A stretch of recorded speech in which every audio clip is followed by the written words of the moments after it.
Welcome to Dodgers Dawgs. It's part of the Dodgers Daily Network. Casey Porter here. And so excited. I'm glad you tuned in because we have a new co-host that we're adding to the Dodgers Dawgs team. This is Mark Watkins. He lives in Ontario, California, a huge Quakes fan, and even bigger Dodgers fan, as you can see by that sweet lid that has the Brooklyn B on it. Mark, super excited. I've talked to you on Facebook many different times. Great to put a name with all of the correspondence. So welcome into Dodgers Dawgs, my man. Yeah, thanks, Casey. It's great to join you. I've been a big fan of your content for the last few years, so really looking forward to being a part of it. So, yeah, it's great. Yeah, awesome. So I'm going to get you a microphone as we move on with this to bring you into the fold. So super excited about all that. So let's just start with this. I mean, it was a crazy game last night with there a lot of ebbs and flows, kind of like an entire baseball season. You have the ebbs and flows, but the Rockies come out and they score. That they do all this work and they only get one run. 3 pitches in, the Dodgers get it back. So just your opening thoughts on last night's game. Right. Yeah. I mean, it was exciting. I mean, the Dodgers haven't put a rally like that together for a while. And come out and scored 7 runs in the first inning. It looked like they were going to coast, but unfortunately that wasn't the case. But yeah, they did string a lot of big hits together, and it was great to see some of the guys who really haven't been hitting as much lately, like Pages, come up with some big hits. So yeah, it was a great start. Yeah. So you've played baseball. You've been around the game your entire life. You're the Rockies, and you're this team. You're not very good anyway, so your confidence kind of comes and goes. You're on the road. You're playing the best team probably in baseball, although it doesn't show it at the moment. And you do all this great work in the first inning. You get like 3 or 4 hits, and you put this route, and you score 1 freaking run. Yeah. And then you do all that work, and then the Dodgers 3 pitches in have tied you up, and they haven't even broke a sweat yet. I mean, for an underdog team like the Rockies, that had to be demoralizing. For sure, yeah. I was thinking the same thing. Yeah, I mean, the Rockies. One of the announcers mentioned they're still fighting. I mean, they fought their way back into the game, of course, but it definitely had to be demoralizing to them at the beginning of the game. So, I'll tell you another. You mentioned some of the Andy Pages and Max Muncy had a really nice at bat where he almost hit the home run, got the base hit. It was great to see those guys. Austin Barnes got a big hit there in the first inning. Great to see that, but it just felt like, from a fan's perspective, you know how they say hitting is contagious? One guy gets a hit, and next. And now everybody's hitting because it gets exciting. It felt like this was the first time that all of our hitters fed off of each other to really just kind of get into a really groove in an inning and make hitting contagious. Do you feel that way? Yeah, for sure. Definitely, I do agree that hitting is contagious, and it really showed last night. A lot of the guys in the lower part of the order have been struggling, Pages and Muncy, and so I think they really picked it up, and it fed off of that, what the top of the order was doing last night. So they had some really good at bats, as you mentioned. It's kind of maddening watching Bobby Miller. I mean, it's like you see him and you go, "Ooh, that was nice, that was good." And then you go, man, gosh, there's certain just hurdles he can't seem to overcome. What were your thoughts on Miller? Yeah, I mean, he's frustrating because he has such great stuff, and he had success early on, and in spring training this year, it looked like he was setting himself up for a great year until he got hit by that comebacker, and then it kind of set him back, obviously. But he's that's the frustrating thing about him is that he does have such great stuff, and he just doesn't seem to, I don't know, maybe it's his confidence or something like that, but he just didn't put it together last night on a consistent basis. So one of the things I was listening to the post-game show, and Jerry Harrison and Omar were talking about it, and they said that he doesn't have deception in his delivery, is what they were saying, and that's interesting because they said you can throw as hard as you want to, you throw 100 miles an hour, but if you don't have some kind of deception in your delivery and you don't have movement on your pitches, then major league hitters are just going to hit it. Yeah. So I know his fastball and his curveball were working pretty well, but he mentioned his other pitches weren't working as well, so like his changeup and his slider. So he was struggling with his command on those pitches.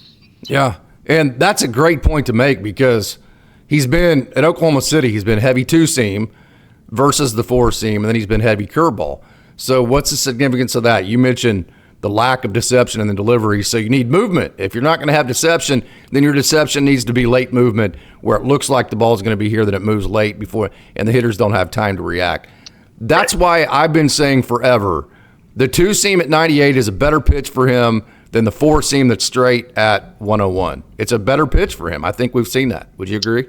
Yeah, I would definitely agree. Movement on pitches is paramount to velocity, and he's not. The deception isn't there, and the movement on the pitches isn't as great as it needs to be. So I know I think it was Hairston that mentioned that he used to hit off Anibal Sanchez, and Anibal Sanchez would throw 92 to 94, but it felt like it was 100 miles an hour because of the deception on his pitches. Yeah. He didn't pick it up. They didn't pick it up till late. So I think that's part of the issue with Bobby Miller right now.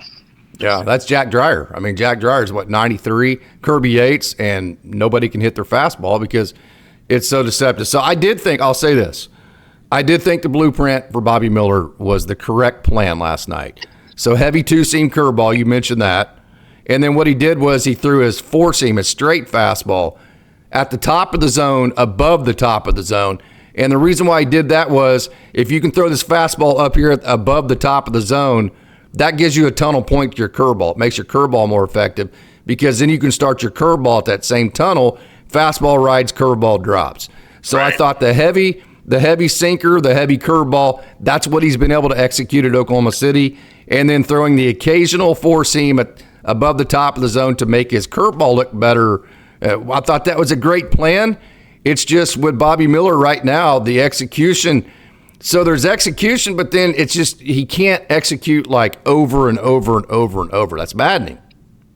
Yeah. That consistency just doesn't seem to be there for it. But I agree with you that it seemed like a good plan as long as he can also get movement on his pitches too. And I don't know if there's a way for pitchers to increase their deception factor, but if there is, maybe there's something that can be done there. So yeah. So the rally in the 5th, that was nice. Max Muncy, Andy Pages. It was great to see Andy Pages get 2 hits last night. I thought he looked a lot more aggressive. But before we get into that, the last point on Landon Knack, who had a decent outing last time. His first outing wasn't good. Robleski took another one on the chin his last time out. Bobby Miller didn't look good last night. My opinion, we'll see, and feel free to disagree anytime you want. The spot starts where you're bringing a guy up from Oklahoma City, those need to be for the quad A guys like Nabil Creasmont, Eduardo Salazar, Denelson Lamet from last year. Brent Honeywell was supposed to be just kind of that DFA type of guy. The guys that are 31, 32 that have major league experience, where they're just trying to regain a little bit of major league career left at the back end. I just don't think the spot starts are a good idea for the young guys. Because the young guy, it's hard enough to transition into the major league level. That jump from AAA to major leagues is huge. Trying to do it knowing if I don't have a good outing, I'm going back, that adds so much pressure to a situation that already has way too much pressure to begin with. I just don't think it's a setup for success. Am I being too protective of these young guys? No, I think there could definitely be something to that. They already feel pressure, obviously, coming up as young pitchers, but it just increases the pressure exponentially when they know that if they don't do well, they're going to be sent back down. And so I can definitely see your point, and it seems like there may be something to that for a lot of these young guys. So I agree with you. The kind of 4A type of pitchers, it might be a better situation for them to come up and do those spot starts.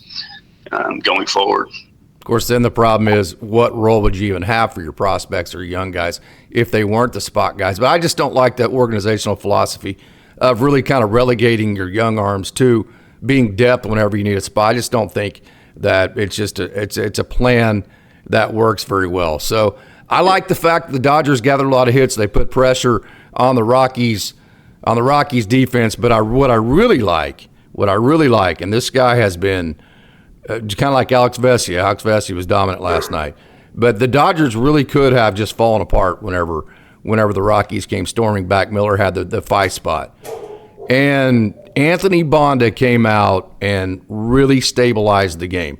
Him and Ben Kasparius too, but really it started with Anthony Bonda. I think the the part of last night that gets overlooked is the underrated stabilizing factor of Anthony Bonded and the job he did. Yeah, I mean, that was huge to come in because the momentum had obviously shifted towards the Rockies. They were kind of storming back on the Dodgers, and he came in and kind of stemmed the flow there, so to speak. But yeah, that was a huge performance by him, and so he's done that a lot, it seems like, in his Dodger career. So it was nice to see him come in and do that again. Yeah, Ben Kasparius was about 3 innings from the rookie, and Ben Kasparius still is a rookie. And again, he had the 7 runs his last outing. Throw out the outlier. I mean, hey, you're going to have a bad outing, and when you're young, you're the guy that's going to have to sit out there and take it. You know, if you're a 10-year veteran, Doc's going to have enough respect for your experience in the major league level. He's not going to let you sit out there for 7 runs, typically speaking. But when you're a rookie, okay, you're going to have to wear it, kid. So that's just going to happen to those guys. So throw out the outlier. Just forget about the 7-run outing for Ben Kasparius. The rest of the time, last night's game was the only run he's given up, and it took 3 innings. How valuable is it to have a guy that can stabilize the game and give you 3 innings that basically takes you from a starter to your high leverage guys? Yeah, that was huge. I mean, it was great to see him bounce back. I was a little concerned about how his confidence might have been affected after that last outing. And with young guys, as you mentioned, it's tough sometimes for them to come back after an outing like that. And so it was great to see him come back and pitch the way that he did. And they needed those 3 innings really badly. Obviously to have a guy come in and be able to pitch long relief like that and do it very effectively, that was huge. So, yeah, definitely. It's about the best Vesey has ever looked. Vesey has been a guy who seems like Dodgers fans criticize him over and over, and he's done nothing but just since about a year, well, not last year, but the year before, halfway through that year in 2023, all of last year, beginning of this year, he's been basically elite. This is a guy that Dodgers fans don't appreciate. Last night, not only did he have the 2 strikeouts and was totally dominant, 14 pitches, 11 strikes, but it's just the emotional factor of screw the Rockies, Alex Vesey is on the bump, the Dodgers are winning, let's freaking go. I just get that feeling from him. Oh yeah, he comes in with such confidence, and such energy, and I mean, it's been great to see him grow as a pitcher with the Dodgers. I remember early on, kind of like you alluded to, there were a lot of people that were kind of bashing him. I mean, fans can be so fickle, of course, but I remember a lot of people. He struggled a little bit in the early going, and like, what are they putting this guy in there for? But he's been pitching great, especially the second half of last year. He was money, So it was great to see him come in, but. The whole deception factor we talked about, I think he has a lot of that with his pitches because he's not a hard thrower, obviously, but his fastball just seems to disappear on guys. So it does. Yeah. And he's very competitive. And then how about finishing the game with 2 you had 3 lefties. 3 out of your 4 bullpen guys were lefties. Tanner Scott, he has the elite fastball that has the major carry on it, the deception factor you're talking about, and then also the velo. How about the bombs he was dropping with his sliders, though? I mean, that was a smoke show he put on with his sliders last night, wasn't it? Oh yeah, for sure. I mean, he's got, as they say, filthy stuff, and it's great. It's hard to know really which guy. I don't think they're going to stick with one closer, but he seems to really like that role because he comes in and he's really pumped up, I think, when he closes. And a couple times he's pitched the 7th or 8th inning. It just seems different when he comes in the 9th. To me, it could be a coincidence, but he definitely has filthy stuff with that slider that you mentioned. So. Hey, we're gonna get to our down the farm here in a minute. I'm going to cover all the Josue de Paula Grand Slam, the outing for Clayton Kershaw and Evan Phillips, the great outing from Christopher Campos yesterday. So we have a lot of great stuff to get to. Mike Sirota had 3 hits for Rancho. Yunsock Yang pitched last night. So did Alex Makarowicz. So we got all that coming and down the farm. But I also wanted to get Mark's thoughts here. You follow the Dodgers minor leagues a lot. I mean, I know you and I have corresponded, and almost all of our correspondence has been on prospects. So you have just kind of an interest in following the young guys. You know all about them. Just kind of give me your overall, what has stuck out to you about all of the prospect action down the farm this year? Yeah, I actually happen to live pretty close to where the Quakes play, so I'm able to get out to some of their games, and also I'm near, kind of between their stadium and Lake Elsinore Storm. So last year I was able to get out to a couple of their games as well. But yeah, I mean, it's exciting looking at, especially at the Quakes. I'm kind of a little bit more familiar with them than some of the other teams, but just the athleticism that the Dodgers have been bringing into the system really stands out to me with Kellen Lindsay and Eduardo Quintero and a lot of guys like that have come up. Zaire Hope, obviously, on the Loons, he's been amazing. So it seems like the Dodgers really kind of focused on adding athletic type of players like that, and that's really stood out to me this year especially. So. Okay, Mark, hey, this has been a lot of fun. This is the first of many. You're going to join on Tuesdays and Thursdays. You're going to bring us coverage of the Quakes games. Hopefully, if I can get a hold of Mike Linskog and get him to respond to my email and try to get you a media pass there. So maybe you can get some interviews from some of the players, some great footage there, and then also hopefully in Lake Elsinore. Then maybe, hopefully as we go down the line, we can get you at the LA games too and get a correspondent there for a handful or however many games we can get covered there. So Mark, this has been a joy. First of many. Thank you so much, my man. Thanks, Casey. Yeah, it was great. Great chatting with you, and looking forward to doing it some more. So. All right, fans, stay tuned because next up we are going to take a trip down on the farm.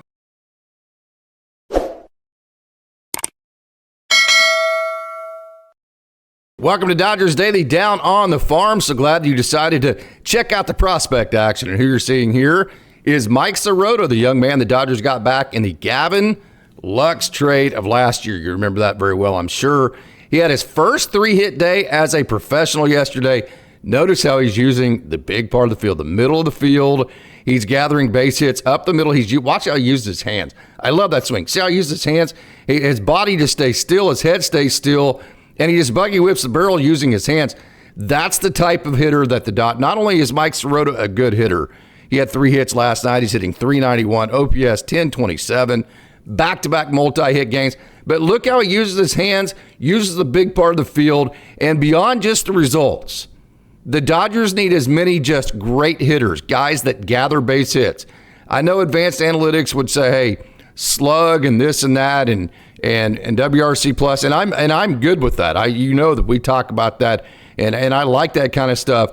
But there still is there's no replacement for a guy that can just gather a lot of hits. Get 2 or 3 hits a game, hit 340, 330 somewhere in there. There's no replacement for that.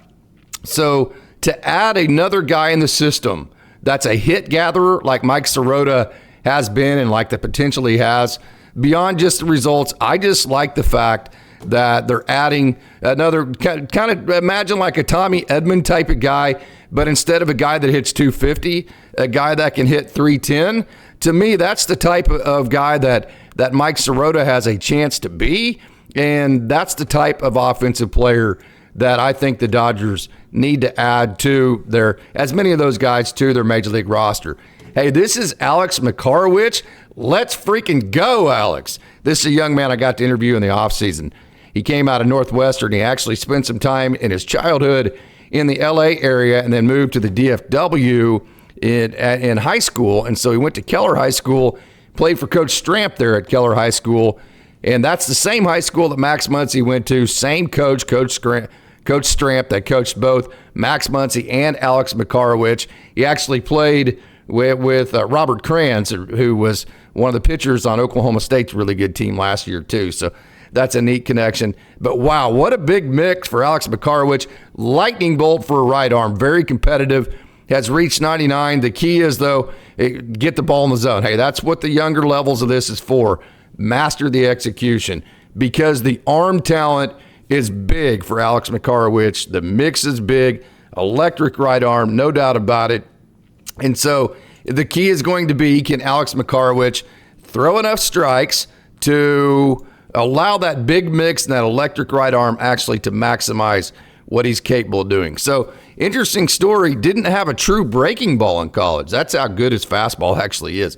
Didn't really even need a good breaking ball. Got into the Dodgers system, started throwing a slider, and then he thinks also his curveball, there's that slider. That is a big-time pitch. he thinks his curveball also could be a huge pitch for him. So Alex Makarowicz, electric right arm. He has Rolodex type stuff. The execution is far from Rolodex caliber or quality, but that's why you're in the minor leagues, to improve that execution. If that happens, you got something on your hands here with Alex Makarowicz. Moving now to the high A level, the Great Lakes Loons won a dramatic game last night. That is a grand slam that you're seeing right there from Josue De Paula that took the Loons from being down 5-3 to being ahead 7-5 and gave the Loons the lead that they needed. That lasted in a big series against Dayton. Dayton and this Great Lakes team for the Los Angeles High A affiliates has become quite a rivalry since about, I think it was 2022, whenever the Loons went into Dayton. Dayton sells out their ballpark just about every game they have. And the Loons went in there and won like 6 out of 7 of a series and was able to come back and win the division and make the playoffs because of that. Ever since then, this Dayton and Great Lakes series has been must-see TV. It's very heated. Showed some clips last year of Michael Hobbs getting heated with it, several other guys. So it was super exciting to see this grand slam from one of the Dodgers' top prospects, one of all of baseball's top prospects, 19-year-old Zaire Hope, with the grand slam to give the Loons the lead and eventually the win. So good to see Zaire Hope coming. He has a flair for the dramatic anyways, but had 2 hits yesterday, raised his average to 243 on the year. He had been struggling just a touch coming into last night's game, so it was good to see him get off the snide a little bit, and he's so talented. That's not going to last very long. He has such great bat-to-ball skills and such great plate discipline that little patches for him are not going to last all that long. So, hey, wanted to show you another one here. Carlos Rojas yesterday had a big game for the Great Lakes Loons, and I love Carlos Rojas' swing. It's just a very sweet swing. Got to know him pretty well last year. You're seeing video of him at Rancho. He's hitting 250, which isn't bad by any means, but it's been very cold, keep in mind. And so any league average for the Midwest League is quite a bit lower for offensive players. So Carlos Rojas, young man, at a Barquisimeto, Venezuela. That's even harder on those guys, that cold weather that come from climates like he did. So wanted to show you the sweet swing of Carlos Rojas. And then another guy that, if you follow Dodgers Dawgs as part of the Dodgers Day Network much at all, I really like Joe Vitrano. Joe Vitrano is a young, matter of fact, that why I like him, one of the reasons, that single right there, that's 108 miles an hour. 108. And look how flat that swing is and how well he uses his hands. He keeps his weight back. Kind of like that Shohei Ohtani hit the other day. That was 102. Well, Vitrano is able to do that same thing. Stay back and just buggy whip the barrel using his hands and get a lot. See that right there? That's 108. And get 108 mile an hour velos. And Vitrano is 6 for his last 19. 2 doubles. Again, another year to where he's finally healthy, or at least first year in a while where he's actually finally healthy.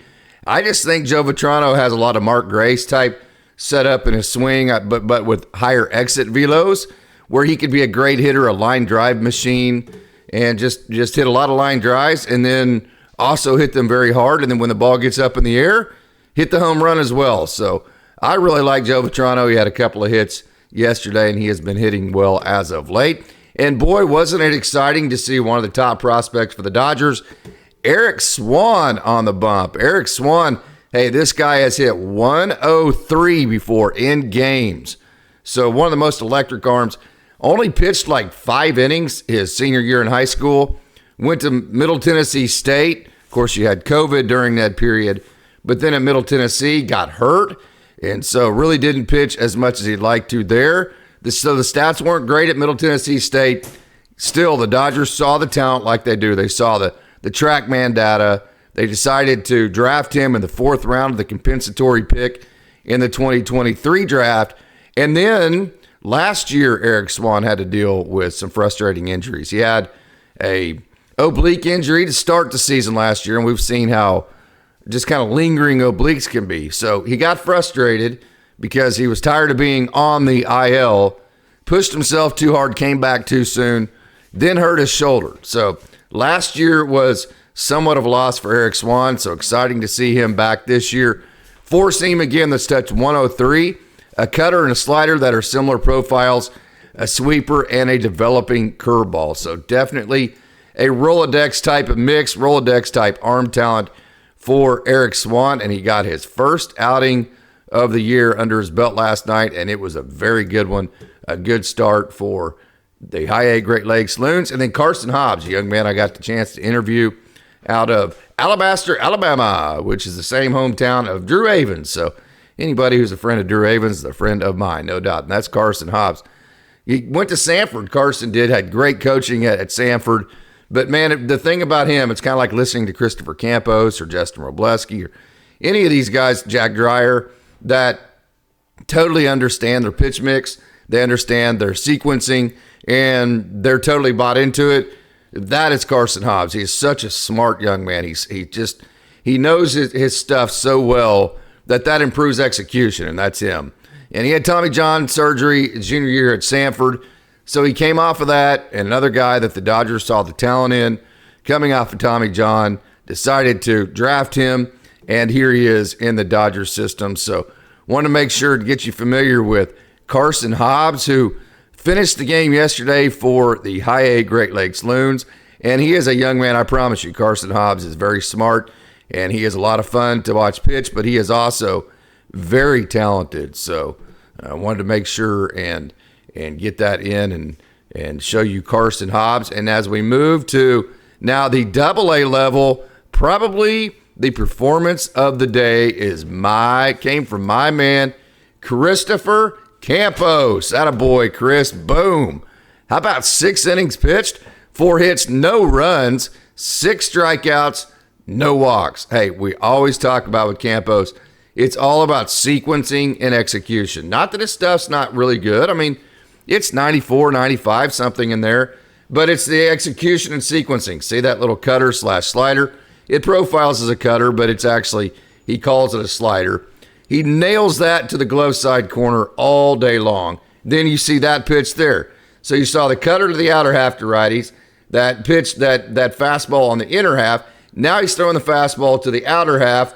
Now he's throwing another fastball to the outer half. And now that hitter's having to deal with that fastball riding in on his hands. He's having to deal with the cutter that's hitting the outside corner, that one there.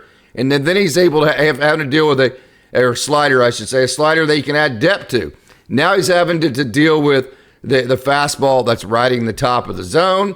So the hitters are having to honor both sides of the plate. They're having to honor the top of the plate. They're having to honor a left turn to that slider / cutter and that one there. And then they're also having to honor the fact that he can ride a pitch in on his hands and sink a ball every now and then. See that pitch riding in on the hands?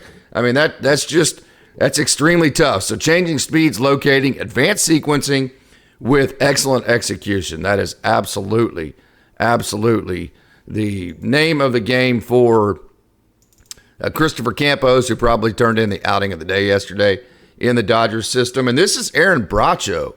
Aaron Bracho was brought over in the offseason. 3 hits. Matter of fact, he actually was with the Dodgers, decided to be a free agent, went and played some baseball overseas, came back to the Dodgers, had 3 hits yesterday. An RBI, scored a run. He played third base yesterday, so that's kind of interesting to see. But he can play all over the infield. He's played some second base. So Bracho, just 23 years old, signed a minor league free agent deal with the Dodgers the past offseason. He's been in the Cleveland system. He was also with Tiburones de La Guardia. And so good to see Aaron Bracho have a good day for AA Tulsa, something he certainly did yesterday. And then my man, another young man that I really like just because he is so strong. And, I mean, really, he just hits the ball really, really hard. And that is this young man right here, Damon Keith. Boom. You got to be really strong to just break your bat in half. Of course, we see a lot of broken bats. But I can just tell you, this young man has very strong hands. He has tree trunks for a lower half. It's just a matter of Damon Keith, can he get the bat on the ball enough to be effective consistently? Because whenever he does make contact, it typically speaking is very elite contact in terms of exit velos, because he is very strong. I love it when he uses that opposite field, because I think whenever he tries to get pull happy, he starts pulling off the ball, and that's when you see a lot of swing and miss, because you start seeing a big loop in his swing. So when he's going the other way like that, I think that kind of closes that loop in his swing and allows him to make a little bit more contact. And this is Jorge Benitez, who came in the 8th inning yesterday. By the way, this was a 14-inning game. We saw the exciting game for the Great Lakes Loons. Now we see we started the day with Clayton Kershaw pitching for Oklahoma City and a 14-inning game in Tulsa. Benitez was with Crios de Caguas, and then he signed with the Dodgers in January. And he's off to a good start, lefty here that you're seeing. And then the 14-inning game yesterday has yet to allow a run in his 4 innings.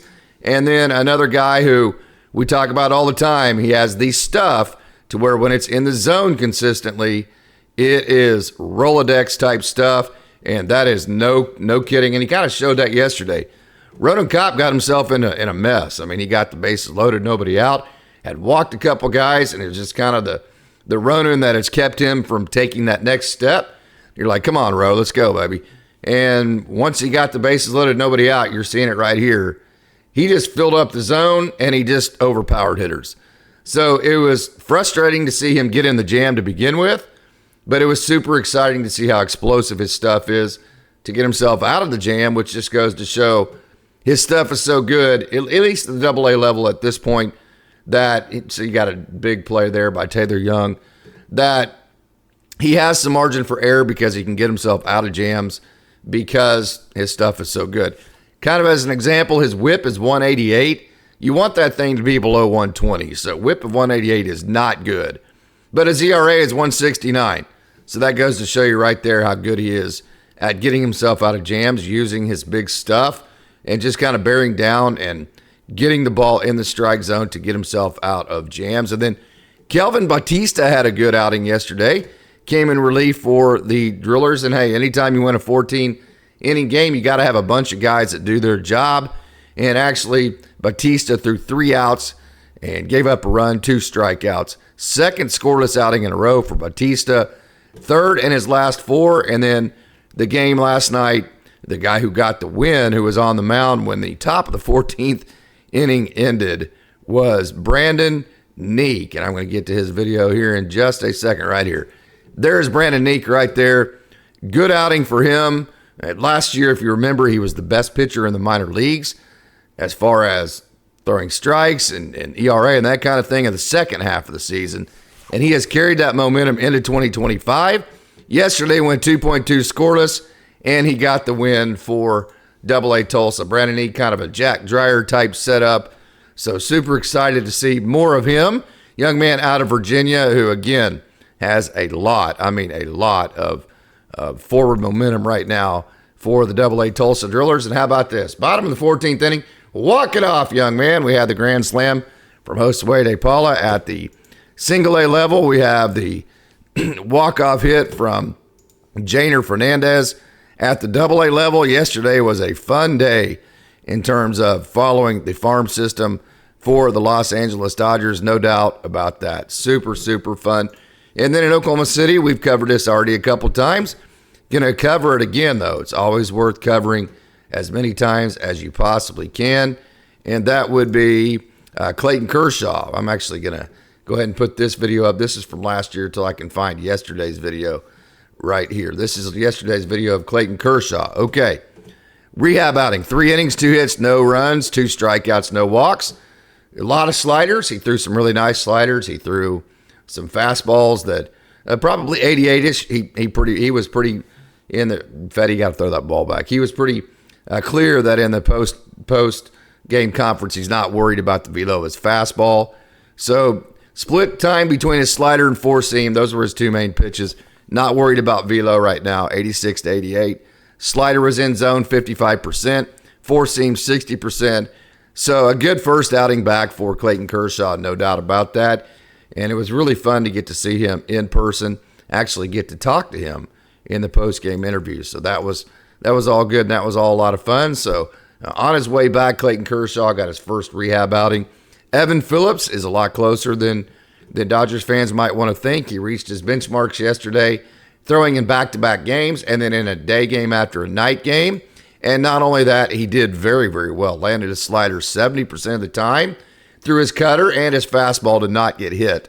So that's always a good thing there for Evan Phillips, and that just kind of goes to show that from a health perspective, he reached all of his benchmarks, and then from a on-the-field perspective, he looked very good. So everything right there was check. Everything checked out very well for Evan Phillips yesterday, and so you got to think the Dodgers are taking notice of that, and he'll be very close to coming back to L.A. But who really stole the show in terms of pitching yesterday was this young man right here, Justin Jarvis. 5 innings he came in behind Clayton Kershaw and in front of Evan Phillips. 5 innings, 4 hits, 1 run, 4 strikeouts, 1 walk. Jarvis had some extra energy, coming in after Kershaw in front of Evan Phillips, and had a really nice 4-seam, a splitter, a cutter, sweeper, and curveball. So big mix. 5 pitches, 92 to 94. So I wanted to show you Justin Jarvis, who really stole the show yesterday for AAA Oklahoma City. And so, hey, I'm glad you tuned in to our Dodgers Daily Down on the Farm. I want to thank you for tuning in. And as always, my name is Casey Porter. It's a great day to be a Dodger.